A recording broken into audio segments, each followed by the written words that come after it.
नमस्कार। रिपोर्ट राजस्थान में आप सभी का स्वागत है। आपके साथ मैं हूं कुलदीप। बुलेटिन की शुरुआत करते हैं बड़ी खबरों के साथ।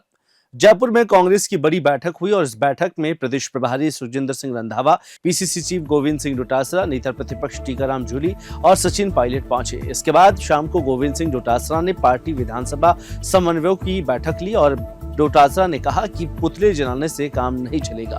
कार्यकर्ताओं को लोगों के घर जाना होगा, उनके दुख दर्द में शामिल होना होगा और प्रदेश प्रभारी सुजिंदर सिंह रंधावा ने कहा कि संगठन में वो ही चलेगा जो काम करेगा। बैठक के बाद नेताओं के विचार और हाव भाव से साफ हो गया कि राजस्थान कांग्रेस में बड़े बदलाव की तैयारी की जा रही है। रेलवे प्रशासन ने कोटा से सवाई माधोपुर के बीच चलने वाली ट्रेनों में अवैध वेल्डिंग और बिना टिकट यात्रा के खिलाफ सख्त अभियान चलाया है। मजिस्ट्रेट ट्रैकिंग के दौरान 32 अवैध वेंडर्स पकड़े गए, जिनमें से कुल 22,850 रुपए का जुर्माना वसूला गया। इस अभियान के तहत गंदगी फैलाने वाले 8 यात्रियों और 15 बिना टिकट यात्रा करने वाले यात्रियों से 22,000 रुपए का जुर्माना वसूला गया। इस कार्रवाई में रेलवे सुरक्षा बल, राजकीय रेलवे पुलिस और टिकट ट्रैकिंग के स्टाफ संयुक्त रूप से हिस्सा लिया। रेलवे ने साफ किया है कि यात्रियों की सुविधा और स्वच्छता बनाए रखने के लिए इस तरह की कार्रवाई नियमित रूप से की जाएगी। ये डीजी रखी हुई है और सगड़ी पुलिया है। एक है उधर से ट्रैक्टर आ रहा था जो वजन लेकर आ रहा था, जो उठ गया। अब यहाँ डीजी रखा है, इसके वजह से अब इधर भी ट्रैफिक, इधर ही ट्रैफिक इतना ही सही जो काम धंधा हम लोग बचाने के लिए। और दूसरी बात ये पुलिस डीजी के चक्कर में ये एक्सीडेंट आम जनता बचाने के लिए इधर नुकसान हो गया।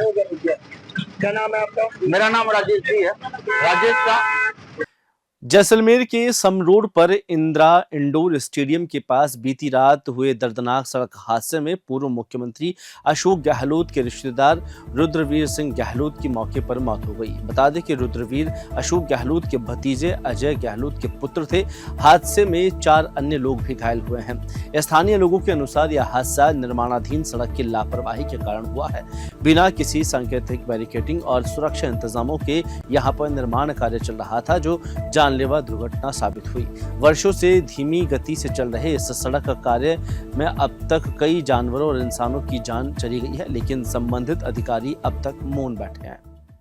शहर के मुस्लिम समाज ने मुहर्रम के पवित्र अवसर पर पूरी श्रद्धा, शोक और अनुशासन के साथ तैयारियां पूरी कर ली है। हजरत इमाम हुसैन की शहादत की याद में मनाए जाने वाले इस अवसर को लेकर पुरानी बस्ती, रामगंज, बड़ी चौपड़, चांदपुर समेत अन्य मुस्लिम बहुल इलाकों में ताजिए बनाए और सजाने का कार्य अंतिम चरण में है। मुहर्रम का 10वां दिन, जिसे यौम आशुरा या कत्ल की रात के नाम से जाना जाता है, ये कल मनाया जाएगा। इस दिन इमाम हुसैन और उनके 72 साथियों की करबला में हुई शहादत को याद कर शोक जुलूस निकाले जाएंगे। इसके बाद ताजियों को स्थानीय कब्रिस्तानों में सुपुर्द किया जाएगा। ये सबसे पहले तो ये मौला मोहतान का ताजिया है, जो 1868 से चलता हुआ आ रहा है और ये हसन हुसैन और उनके 72 साथियों की शहादत के लिए बनाया जाता है, जिसमें 28 परिवार के वो सदस्य थे।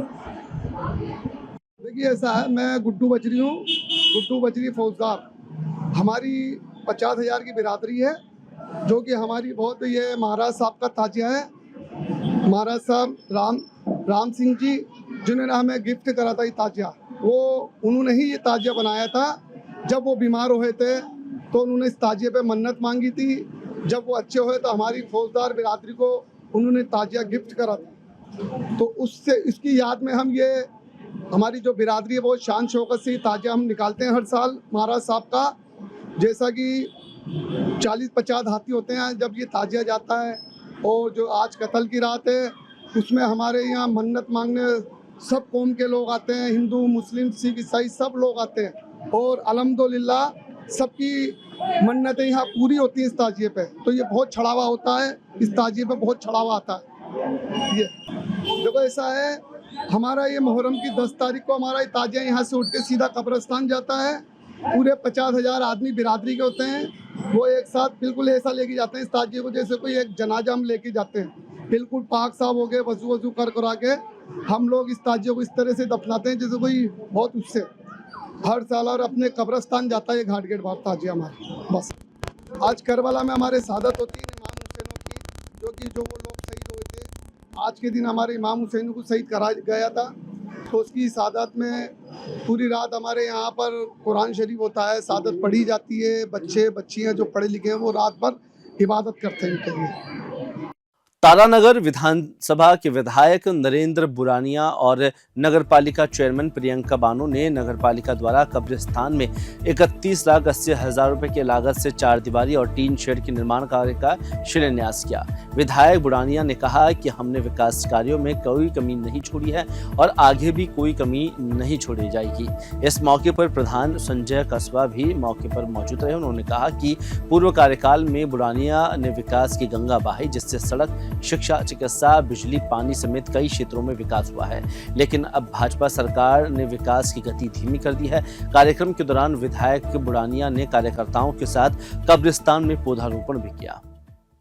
बीकानेर के परिवहन विभाग ने स्कूलों में संचालित होने वाली बाल वाहिनियों और स्कूल बसों के खिलाफ एक बड़ा अभियान चलाने की घोषणा की है। इस अभियान के तहत सभी स्कूल बसों की बाल वाहिनी के रूप में पंजीकरण, वाहन के रंग यानी पीला रंग, चालक कंडक्टर की वर्दी और ओवरलोडिंग की जांच की जाएगी।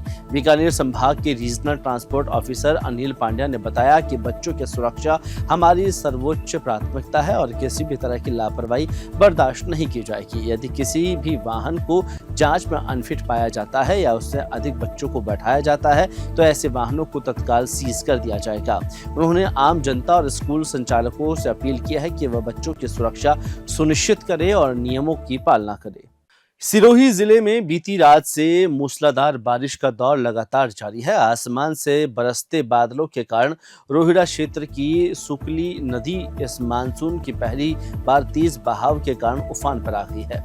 नदी के तेज बहाव के चलते कई गांवों का संपर्क कट गया और रपटों के ऊपर से ही पानी तेज गति से बह रहा है, जिससे मार्ग अवरुद्ध हो गया। सुकली नदी का रौद्र रूप देखने को मिला है, जहां पर लोगों की भारी भीड़ इकट्ठा हो गई।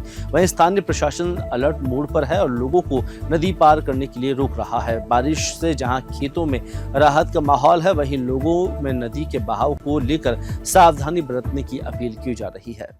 बारां जिले में मशहूर हस्तियों को धमकाने का सिलसिला थमने का नाम नहीं ले रहा है। ताजा मामला मशहूर सोशल मीडिया कॉमेडियन लवेश गुर्जर से जुड़ा है।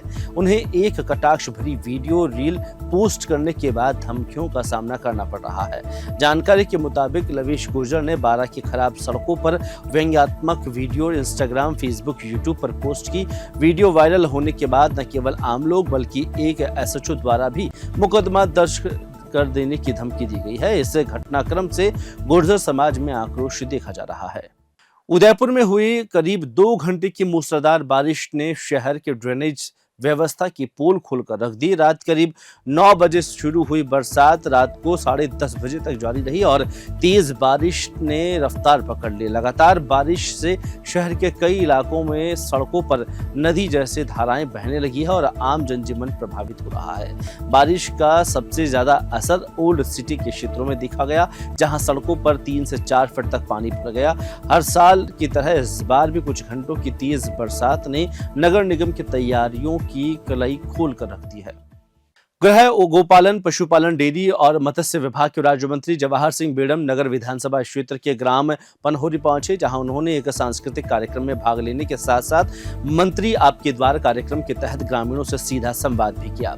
मंत्री बेड़म ने ग्रामीणों को राज्य सरकार की जन कल्याणकारी योजनाओं की जानकारी दी, उन्हें गोपालन, पशुपालन, डेयरी और मत्स्य विभाग के संबंधित योजनाओं को अधिक लाभ पहुंचाने के लिए प्रेरित किया। उन्होंने बताया कि गर्मी के मौसम में पेयजल संकट से निपटने के लिए विधायक कोष से विभिन्न स्थानों पर बोरिंग और हैंडपंप लगाए गए हैं, ताकि किसी भी गांव को पानी की कमी का सामना न करना पड़े। सिरोही के रोहिड़ा थाना क्षेत्र के रोहिड़ा गांव स्थित सोमनाथ महादेव मंदिर में हुई चोरी की वारदात का सीसीटीवी फुटेज सामने आया है। यह घटना 2 जुलाई की रात की बताई जा रही है, जब अज्ञात चोरों ने मंदिर परिसर में घुसकर दान पात्र की नकदी, इन्वर्टर, बैटरी और भगवान का मुकुट चोरी कर लिया था। चोरों ने मंदिर में घुसने के लिए 2 दरवाजों को तोड़ा और मंदिर को नुकसान पहुंचाया। चोरी की जानकारी मिलते ही मंदिर के पुजारी और ट्रस्ट पदाधिकारियों ने तुरंत पुलिस को सूचना दी। मौके पर रोहिड़ा थाना पुलिस पहुंची और जांच शुरू कर दी। सीसीटीवी फुटेज के आधार पर अब चोरों की पहचान की कोशिश की जा रही है। मंदिर परिसर में हुई इस वारदात से श्रद्धालुओं में नाराजगी और असुरक्षा का माहौल देखा जा रहा है। पाली शहर के मंडिया रोड स्थित बाबा रामदेव मंदिर के सामने एक बड़ा हादसा टल गया जब बाइक सवार दो युवक अनियंत्रित होकर एक नाले में जा गिरे। गनीमत रही कि हादसे के समय आसपास मौजूद दुकानदारों ने तत्परता दिखाते हुए दोनों युवकों को बाहर निकाल लिया। हालांकि दोनों को गंभीर चोट नहीं आई है, लेकिन इस हादसे ने नगर निगम की लापरवाही को उजागर कर दिया है। क्षेत्रवासियों ने नाराजगी जताते हुए बताया कि बरसात से पहले नालों की सफाई तो की जाती है, लेकिन उन्हें ढकने की जिम्मेदारी को नजरअंदाज कर दिया जाता है। स्थानीय लोगों ने प्रशासन से खुले नालों को तुरंत ढकने की मांग की है ताकि भविष्य में इस तरह की घटनाओं से बचा जा सके। डीग जिले की ग्राम पंचायत सावई के ग्राम पूछरी में मुड़िया पूर्णिमा मेला 2025 का शुभारंभ हुआ। मेले के पहले ही दिन श्रद्धालुओं में भारी उत्साह देखने को मिला। भीषण गर्मी और उमस के बावजूद भक्तगण मंदिरों में पूजा अर्चना करते हुए और सप्तकोशी परिक्रमा मार्ग पर भक्ति भाव से लीन नजर आए और भजन कीर्तन करते हुए दिखाई दिए। देश भर के विभिन्न राज्यों से श्रद्धालु मेला स्थल पर पहुंच रहे हैं, जहां पर उन्होंने डीग जिला प्रशासन द्वारा की गई व्यवस्थाओं की खुलकर सराहना की है। सुव्यवस्थित व्यवस्था और सुरक्षा प्रबंधों के लिए भक्तों ने भजनलाल सरकार की प्रशंसा की और भक्तों की श्रद्धा, भक्ति और अनुशासन ने मेले को और अद्वितीय धार्मिक पर्व का स्वरूप दिया है। श्री माधोपुर शहर के ऐतिहासिक गोपीनाथ मंदिर में भगवान जगन्नाथ की भव्य रथ यात्रा धार्मिक उत्साह और उल्लास के साथ निकाली गई। भगवान जगन्नाथ 21 फुट ऊंचे रथ पर सवार होकर नगर भ्रमण पर निकले और उनके साथ रथ में देवी सुभद्रा और भगवान बलभद्र भी विराजित रहे। रथ यात्रा शहर के प्रमुख मार्गों से होती हुई गुजरी और जहां जगह जगह भक्तों द्वारा पुष्प वर्षा कर रथ का स्वागत किया गया। श्रद्धालुओं में रथ को खींचने की होड़ लगी रही। पूरे वातावरण में जयकारों की गूंज सुनाई दी। दोपहर में बारिश के बाद रथ यात्रा की शुरुआत गोपीनाथ मंदिर से हुई, जो नगर के प्रसिद्ध स्थल चौपड़ तक गई। भीनमाल में माली समाज युवा मंडल भीनमाल द्वारा आयोजित 7 दिवसीय श्रीमद् भगवत कथा का समापन पूर्णाहुति के साथ भव्य और ऐतिहासिक स्वरूप से संपन्न हुआ। समापन अवसर पर धर्म, भक्ति और सेवा का अद्भुत संगम देखने को मिला, जहां पर कथा के अंतिम दिन का माहौल अत्यंत भावुक रहा। जैसे ही ऋषि ज्ञान आत्मजी महाराज ने अपनी विदाई प्रवचन दिए, श्रद्धालुओं की आंखों से आंसू झलक पड़े और पूरा मंडल भाव विमोर हो गया। समापन दिवस की शुरुआत प्रातःकालीन यज्ञ हवन से हुई, जिसमें बड़ी संख्या में श्रद्धालुओं ने आहुति अर्पित कर धर्म लाभ का प्राप्त की। फिलहाल इस बुलेटिन में इतना ही। मुझे दीजिए इजाजत। नमस्कार।